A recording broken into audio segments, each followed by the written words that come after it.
Hello दोस्तों, स्वागत है आपका दीप सागर दर्शन में। ओशो के अनुसार दुनिया में धर्मों के कारण गरीबी बनी हुई है, अन्यथा इसकी कोई और वजह नहीं है। खास तौर से अब जबकि विज्ञान और तकनीक इस पूरी पृथ्वी को स्वर्ग में बदल सकते हैं, ये धार्मिक लोग इस पृथ्वी का स्वर्ग में रूपांतरण पसंद नहीं करेंगे, क्योंकि तब उनके स्वर्ग का क्या होगा।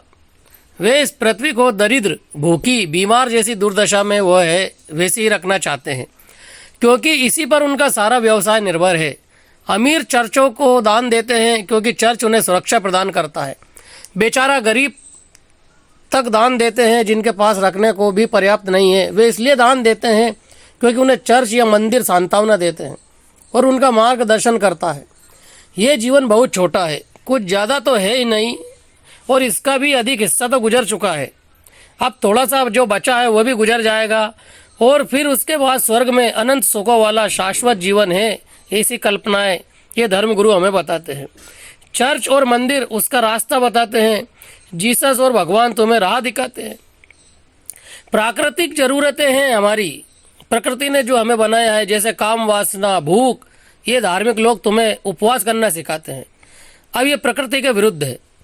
उपवास करना उतना ही हानिप्रद है जितना आवश्यकता से अधिक भोजन करना। यदि तुम बहुत ज़्यादा खाते हो, पेट में ठूंसते ही जाते हो, वो भी अस्वाभाविक है। तुम्हारे अंदर मनोवैज्ञानिक रूप से कुछ गड़बड़ है। शायद भीतर तुम इतना खालीपन अनुभव कर रहे हो कि उस आंतरिक रिक्तता को भरने के लिए जो तुम्हारे अंदर भरी हुई है, जो भी खाने की चीज़ तुम्हारे हाथ लग जाए उसे ही अपने पेट में डाल लेते हो। ये धर्मगुरु तुम्हें गलत राह पर ले जाते हैं। ये तुम्हें ढोंग, पाखंड और सिद्धांतों में उलझाते हैं। तुम्हारे जो मानव स्वभाव है, प्रकृति ने जो दिया है, उसके विपरीत तुम्हें चलने के लिए मजबूर करते हैं, और तुम्हारे दुख का यही प्रमुख कारण है। और तुम इन सबको मानकर उस रास्ते पर चल लेते हो। धर्मों ने तुम्हें तुम्हारी स्वाभाविक इच्छा और प्रवृत्तियों के विरोध में क्यों रखा है, जरा इसे भी समझ लो। कारण सीधा साफ है, तुम्हें अपराध भाव महसूस कराने के लिए। इस शब्द को मैं दोहराना चाहता हूँ।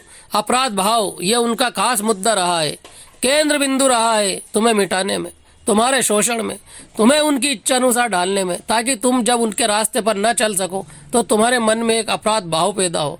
और उस अपराध भाव को दूर करने के लिए तुम मंदिरों में, चर्चों में, इन पंडित पुरोहितों के चरणों में जाके बैठ जाओ और वो तुम्हें कुछ रास्ता बताएं। तुम्हारे पास जो कुछ है उसके आधार पर तुमसे छीन ले। तुम्हें निकृष्ट सिद्ध करने में और तुम्हारा आत्मसम्मान नष्ट करने में यही मंदिर, यही चर्च, यही पूजा घर और यही पंडित, पुजारी और पुरोहित रहे हैं।